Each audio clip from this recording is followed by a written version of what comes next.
Welcome to What's Cookin' at Camposasso. We are Rebecca and Pierre, and we live between Florence and Chianti Classico with our two sons, Julian and Oliver, and our Australian Shepherd, Frisbee. We met each other while Rebecca, was guiding a Tuscan wine tour, and Pierre was visiting as a winemaker from France. Fast forward 15 years, we now run grape tours together, opened Enoteca Terroir, a cheese and wine bar in Florence, and recently we finished renovating our farmhouse, Camposasso, where we make olive oil, wine, and aged cheese. We love good wine and food, so we're inviting some of our favorite foodies to cook here at Camposasso to share a recipe and tell their stories.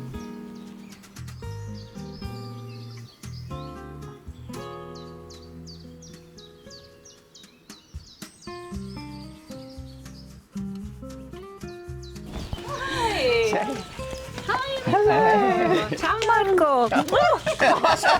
Okay, there is no way. Welcome. Frisbee, that's enough. Welcome guys. Nice to be here. Happy to have you here. So, before we go into the cheese cellar and the kitchen, I have a little surprise for you. We have our little wine window. Do you want to open it? Cheers! Salute! Salute!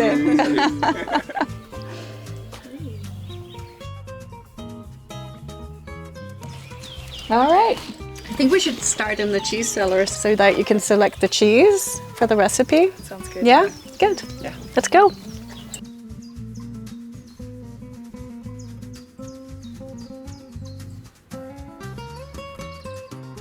I'm Emiko Davies. I'm a cookbook author and food writer, and we now run a cooking school as well.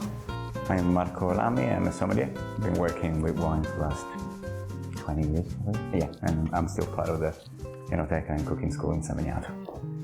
Today we wanted to make a dish that we make often when we are doing our culinary workshops in the enoteca. We like to take people truffle hunting because San Miniato, where we live, is basically truffle land. And so this is a dish that we've started making pretty often because we love it. It's usually involving some kind of melty cheese and truffles and hazelnuts, which the nuttiness goes really well with the truffles. Yeah.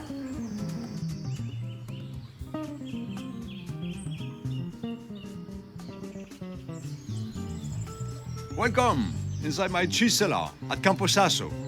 I'm Pierre, and I was born on a sheep farm in France, where the famous French blue cheese, Roquefort, is made. After many years of being a winemaker in France, I'm now dedicated to the complex art of selecting, maturing, and refining cheese. Because of the special conditions in our cheese cellar concerning humidity, temperature, and ventilation, I can bring cheeses to their perfect maturation. Then, I bring them to the Enoteca Terroir in France, where you can taste them.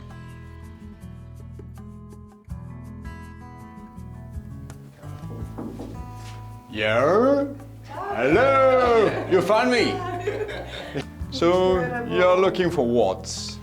We want like a really good melty cheese to make like a nice sauce for the Cow? gnocchi. Yeah. Yes. Yeah, I was thinking like something like a Taleggio. Actually, I have a very nice one here from Lombardia. Beautiful. Wash rind. Start to be super mature, I think so, super nice. So I think this is the right stuff for your recipe. I'm happy to go with your recommendations. As well. Let's go to cut in two then, okay? Good. Dun, dun.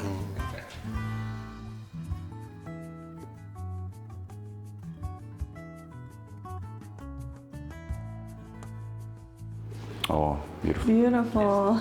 Ready to smell? Yeah. It's a bit strong. Yeah, it's a smelly one, but I love it. So you put that in for you, for the kitchen. You go to meet Rebecca, she's waiting for you.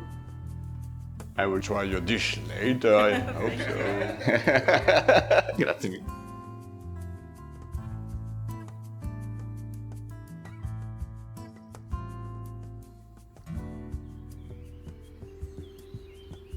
I am so ready to learn how to make delicious gnocchi with one of my favorite cheeses, Taleggio. You can also make this, and it's still going to be delicious, without the black truffle.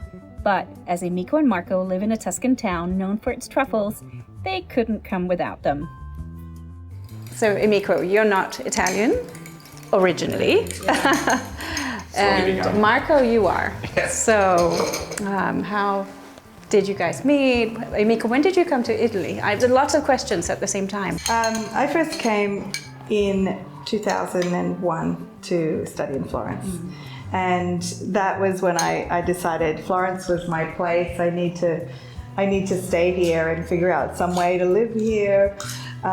Because you're originally from Australia. I'm originally from Australia. My mother's Japanese, my father's Australian. I went to university in the States. I grew up in China. So I've been traveling my whole life, and Florence finally felt like a place that, I don't know, I felt at home there. Did Marco have anything to do with that? Not yet. But then I came back in January 2005. I was going to stay till Christmas, and sort of get the urge to live in Florence, get it out of the way. But it wasn't enough, and I decided to stay on. And then, so a year after I'd been there, I met Marco. And did you speak Italian already? I had learnt Italian because I was studying art restoration at a school where no one spoke English. And when I met Marco, he also pretended he didn't really For a few months. know English. So we were just, I practiced my Italian even better. And Marco, what were you doing at the time? I was finishing university. I studied psychology at university. Oh, really? And in the meantime, as you do, to pay the rent, I was just working as a bartender. Yeah. So, We met in a bar. we met in a bar. I love that story. I was the bartender. Yeah.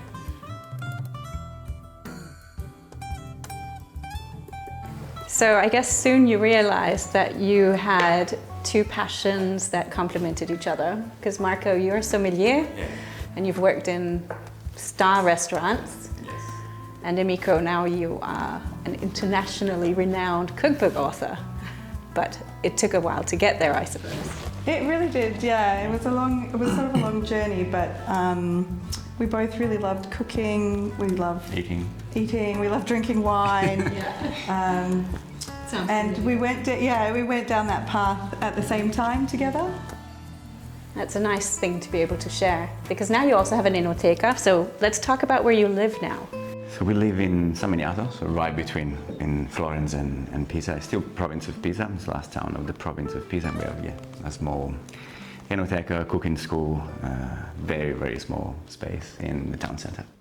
I've seen it, it's beautiful. I've been there, it's beautiful. I love it. So what we usually do in the enoteca is it's kind of like two jobs and two places in one, because we tend to do cooking classes during the day, and then it's a wine bar at night. So you're basically working all the time. Non-stop, yeah. Well, when you love what you do. Yes. And we do a market day cooking class, so on every Tuesday there's a market in San Miniato, so we actually go to the market, buy grocery. We kind of have an idea of what to make, but then we just see what's available. And people come, and then we go back to the enoteca. We should make gnocchi, fresh pasta. We tend to keep it without meat, not because we're vegetarian, but just because I think we're going to the market and seeing what the vegetable stores are, and the fresh produce is more fun for us. It's the star of the day. Yeah, it is. Yeah.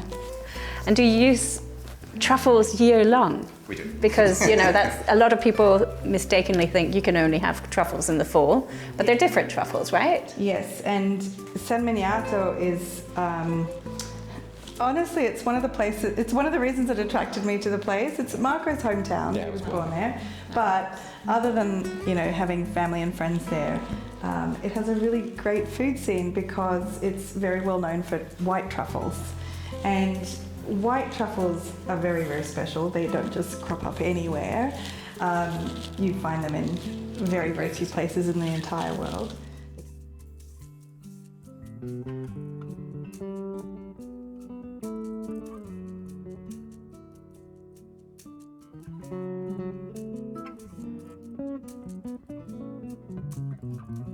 And your enoteca / cooking school in San Miniato, what's the name of it?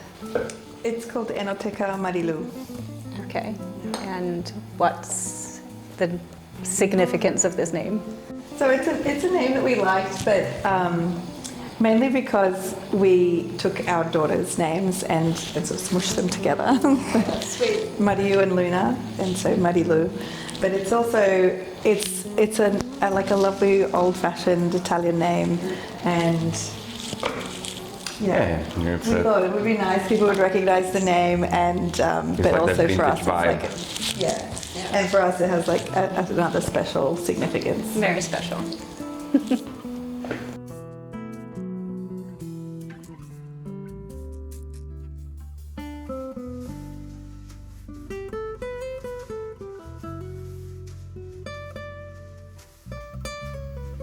Rinse the potatoes but leave them whole, skins on. Place them in a pot of cold water, bring to a boil, and cook until a fork easily pierces the potatoes. Let them cool ever so slightly so they are warm but can be handled, and remove the skin with a small sharp knife. Place the potato flesh in a large tray and mash for a smooth, fluffy consistency. Add the egg and mix into the potato until combined, along with the salt and starch until you have a soft dough. Roll sections of dough into a log, then cut the log into small pieces and roll each one until round and even like a cherry. Continue until you have used up all the dough.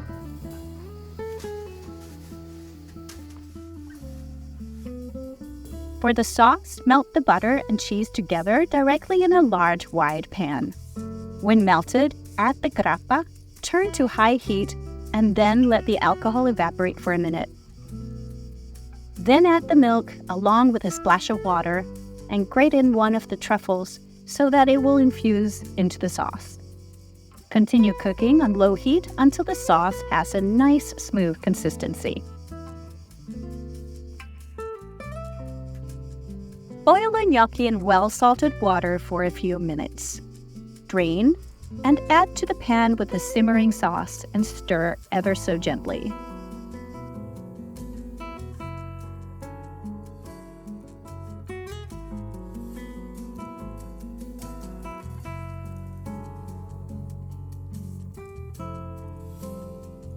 Plate evenly and top with hazelnuts and finely grated truffle.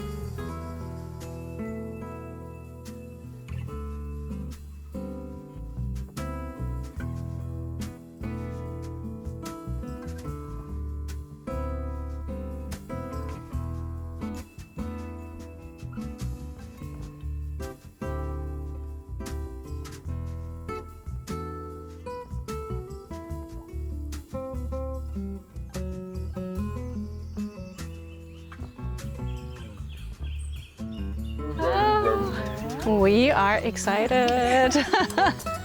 Thank you, Emiko. Thank you. Look at this. Oh my God, continue. Let it rain. Thank you. And all the rest for me. I was going to say. For this delicate cheesy gnocchi dish, I chose to open a bottle of Vermentino. Vermentino is a grape variety that usually likes to grow overlooking the Mediterranean Sea. This bottle, however, comes from one of our neighbor's vineyards that overlooks the Arno River. It has aromas of stone fruits and is dry with a lovely mineral finish. Cheers! Salute! San Miniato. To you. Thank you. Thank you.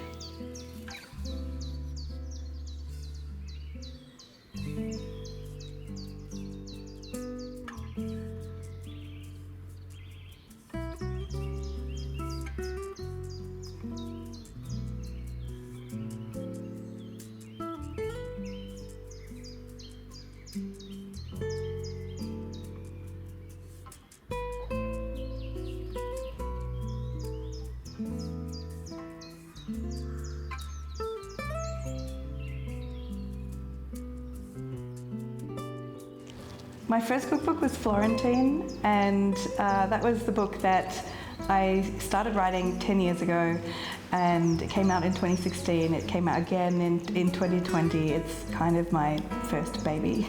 It is one of the books very special to me, but also it's a book that people seem to really love as well, because it's all Florentine dishes, it's photographs of Florence.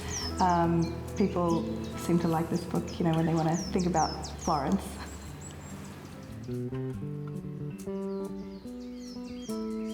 At this point, we may have you drooling all over the screen. But fret not, these gnocchi are quite easy to make, and so are Emiko's other recipes that you will find in her cookbook Florentine. Of course, we'll link Emiko's website below.